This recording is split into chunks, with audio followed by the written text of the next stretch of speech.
Oke, jumpa kembali rekan-rekan sekalian.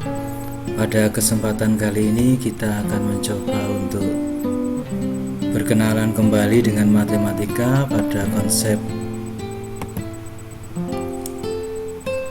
uniknya asal-usul tanda atau simbol operasi hitung matematika, seperti tanda jumlah, tanda kurang, tanda kali, dan tanda bagi. Bagaimanakah keunikan tanda-tanda ini? Mari kita coba bahas bersama. Sebenarnya di hari-hari yang kita lalui, banyak hal-hal sepele yang tanpa kita sadari bernilai sejarah.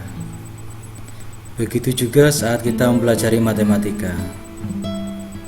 Sejak dini, ketika kita dikenalkan dengan pelajaran yang akrab dengan hitung-menghitung ini, pastilah berjumpa dengan operasi hitung seperti penjumlahan, pengurangan, perkalian, dan pembagian.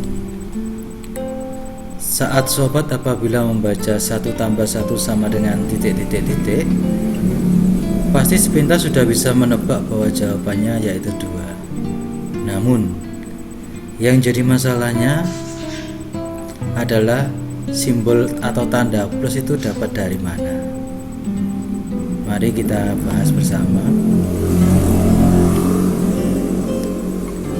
Dari manakah Anda bisa menyebutkan bahwa simbol tersebut menandakan kalau plus adalah tambah atau jumlah?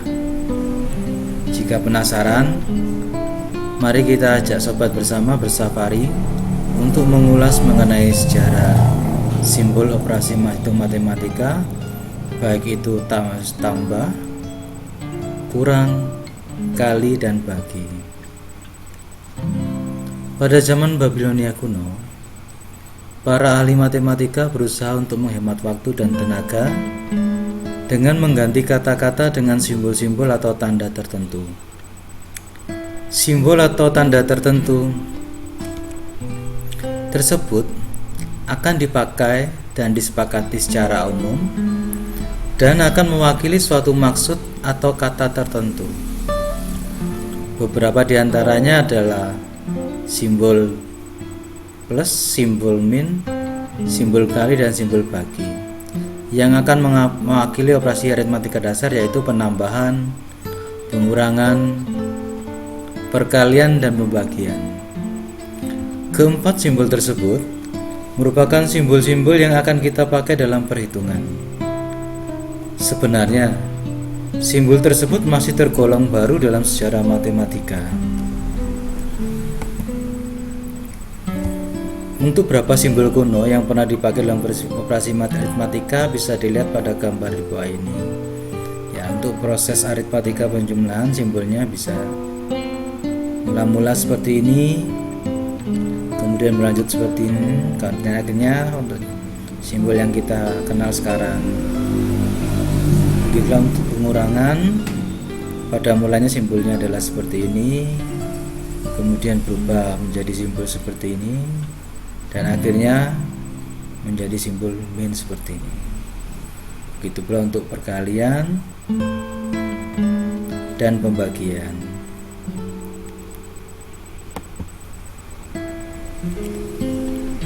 Untuk operasi penambahan,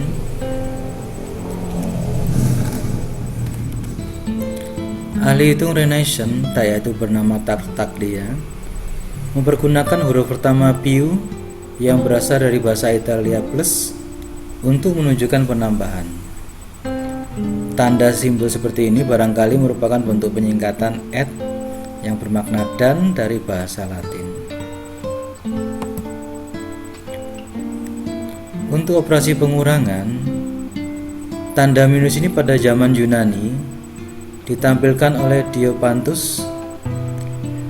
Lambang pengurangan yang kita pakai sekarang ini mungkin berasal dari garis yang digunakan untuk menandai perbedaan-perbedaan berat produk.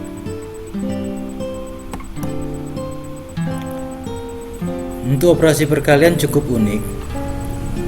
Tanda kali yang didasarkan pada salib Santo Andreas. Simbol ini dikenal ketika lambang di atas digunakan oleh Leibniz di Jerman pada abad ke-17. Akan tetapi menurut dia, Simbol kali itu terlalu mirip terlalu mirip dengan X untuk bilangan variabel dalam aljabar, sehingga kadangkala kita menggunakan tanda kali seringkali dianggap sebagai simbol X.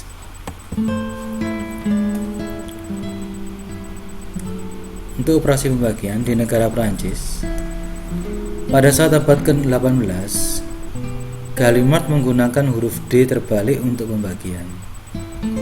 Tanda yang kita gunakan memiliki kemungkinan berasal dari garis pembagi sederhana yang ditambah dengan titik di atas dan di bawahnya.